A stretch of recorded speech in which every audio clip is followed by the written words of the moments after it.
Assalamualaikum warahmatullahi wabarakatuh. Selamat pagi pemirsa. Pada kesempatan kali ini kita masih tetap berbincang-bincang mengenai masalah pertanian. Karena pertanian ini merupakan urat nadi kehidupan manusia. Karena akan menyediakan bahan makanan pokok, ya. Bahkan nanti untuk komoditas-komoditas tertentu itu menyediakan kebutuhan yang lain. Kalau kehutanan nanti sebagai tempat pendukung tempat tinggal, kemudian pendukung sandang dan sebagainya. Jadi sangat vital. Oleh karena itu, apalagi dahulu kita berawal dari negara agraris, maka lahan yang subur itu menjadi tujuan kita bersama untuk mencapai tujuan tersebut. Nah, lahan yang subur sehingga kita banyak pepatah mengatakan sesuatu yang subur ini diidam-idamkan untuk mencapai Kertora Harjo karena loh jinawi. Ya gitu. Jadi tetapi sebagai yang kita bergerak di bidang pertanian, apakah lahan yang subur ini cukup untuk kita menuju arah Gemah Ripah Loh Jinawi, Tentrem Karto Raharjo, itu. Jadi ini saya pernah ini ya ceritanya pernah di-challenge, pernah ditantang berdiskusi mengenai memilih suatu lahan. Ini judul di atas saya ini, pilih yang mana. Sebelah belakang saya persis ini adalah gurun. Nah, kemudian sebelah sisi kiri kami ini kira-kira tumbuhannya subur, nah lahannya subur, kira-kira menggambarkan begitu. Tentunya dulu saya yang bergerak di bidang pertanian, tentunya memilih lahan yang subur. Nah, ini kan karena pikiran saya di bidang pertanian. Karena dengan subur itu kita bisa memproduksi apa saja. Jadi pikiran saya waktu itu adalah hanya mengenai masalah produksi pertanian saja. Karena membutuhkan lahan yang subur. Ya kan gitu. Tapi apakah pemikiran itu, mindset itu 100% benar? Ya. Jadi saya di-challenge oleh kawan saya dari Tanzania. Tanzania mengatakan sebenarnya tidak perlu, karena dia Tanzania itu ada gurun, jadi dia nggak perlu tanah lahan yang subur. Nah, buktinya banyak negara waktu itu alasannya gini, bukti banyak negara yang lebih maju, lebih makmur untuk mendapatkan bahan-bahan pertanian lebih mudah begitu, lebih bagus gitu. Ya, wah itulah jawaban yang sulit saya jawab waktu itu. Ya, dia memilih yang lahannya yang gurun itu. Nah, tapi sebenarnya dengan syarat yang lain. Syarat yang lain apa? Ya, waktu itu meskipun gurun, itu alasan dia ya ini ya. Itu kebetulan ada minyaknya, saya negara kaya minyak. Ya, minyaknya dijual, duitnya untuk beli pertanian itu tadi. Produk-produk pertanian yang tidak menghasilkan. Tetapi nilainya itu lebih tinggi dari tanah yang subur, sehingga yang di daerah gurun pun untuk mendapatkan produk-produk pertanian itu dengan mudahnya karena punya uang yang berasal dari minyak. Katanya seperti itu. Ya. Tapi kalau menurut saya ini kan tidak benar salah semua gitu. Jadi sebenarnya setelah kita analisis, semuanya itu eh, bisa bisa benar. Karena apa? Sebenarnya syarat untuk menjadi gemah ripah apa tadi subur, tentrem, harta haja Allah jinawi itu tadi yang kira-kira masyarakatnya makmur, subur, makmur, maju.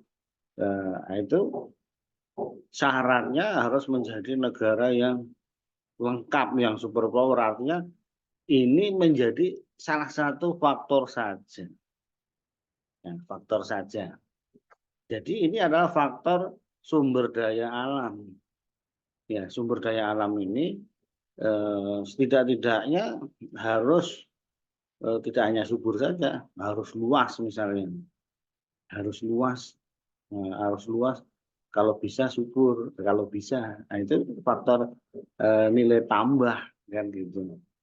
Contohnya nanti kita sebutkan beberapa negara contoh yang harus memenuhi syarat ini untuk menjadi tujuan negara maju dan apa ya makmur gitu. Ya, ini lahan. Ya. Jadi lahan tadi sumber daya alam tadi termasuk gurun pun sumber daya alam yang kalau mempunyai nilai contohnya minyak juga mempunyai nilai tinggi apalagi yang luas begitu.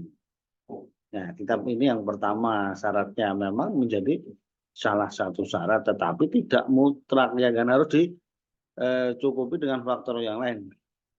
Yang kedua adalah faktor manusianya, SDM-nya dalam hal ini kaitannya dengan penguasaan teknologi. Ya, ini syarat yang kedua. Artinya apa? SDM-nya harus unggul. Ya, itu tadi. Kalau di bidang pertanian tanahnya subur, ya bisa mengolah, bisa memanfaatkan dengan teknologi tercanggih, produktivitasnya tinggi.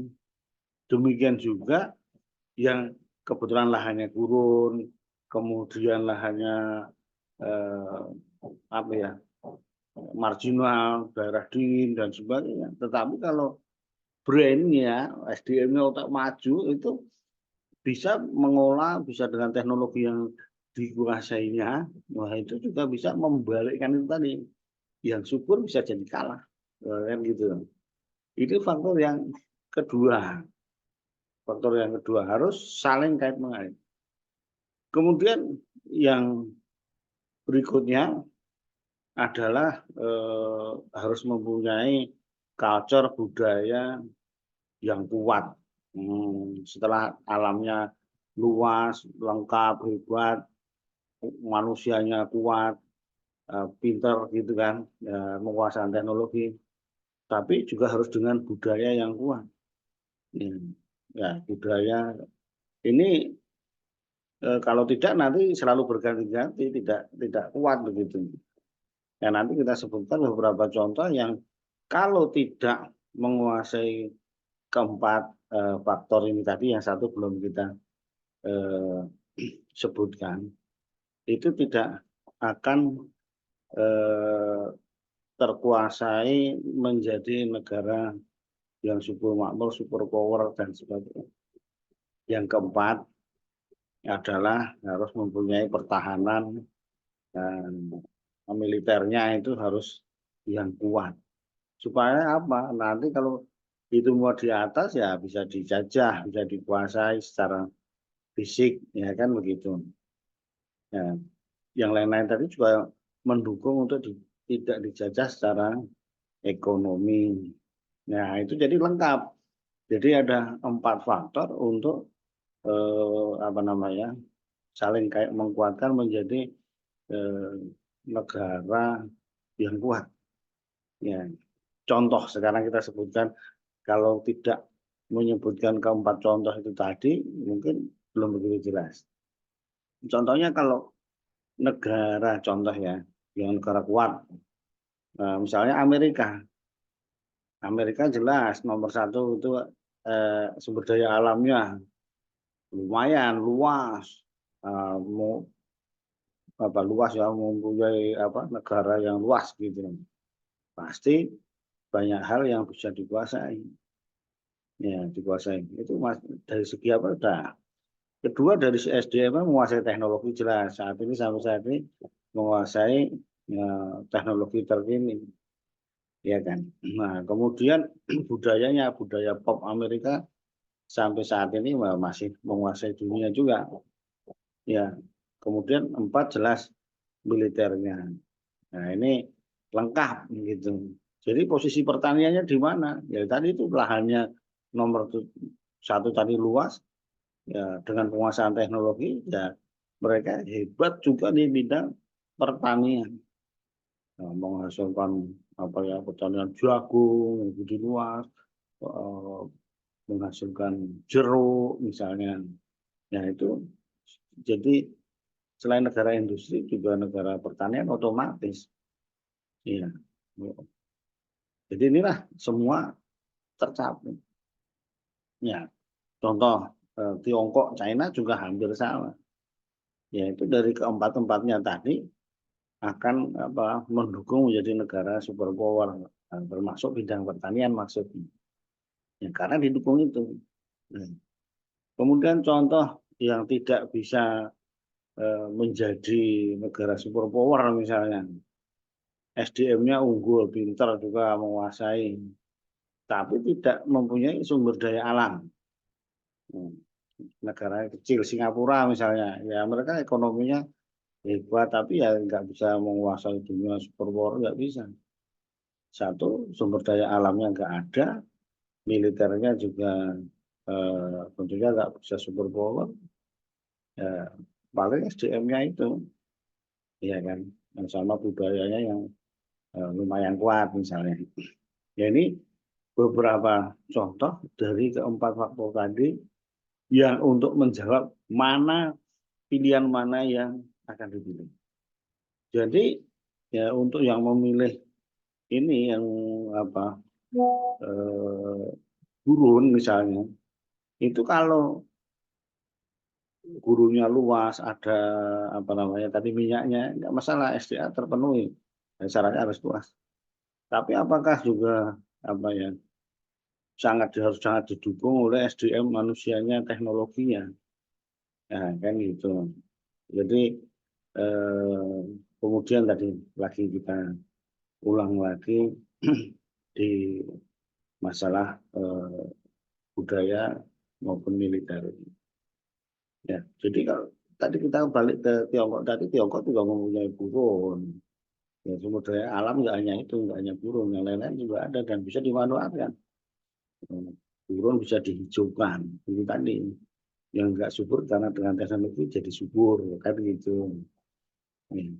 Jadi ini sebenarnya 4 kunci itu tadi yang bisa eh, menjadi faktor penentu, game changer dari kita memilih mana yang lahan tadi itu. Ya, ya kalau bisa yang subur lebih lebih bagus lagi dan mengandung minyak juga kan gitu. Nah, ini lebih lebih bagus lagi. Artinya apa?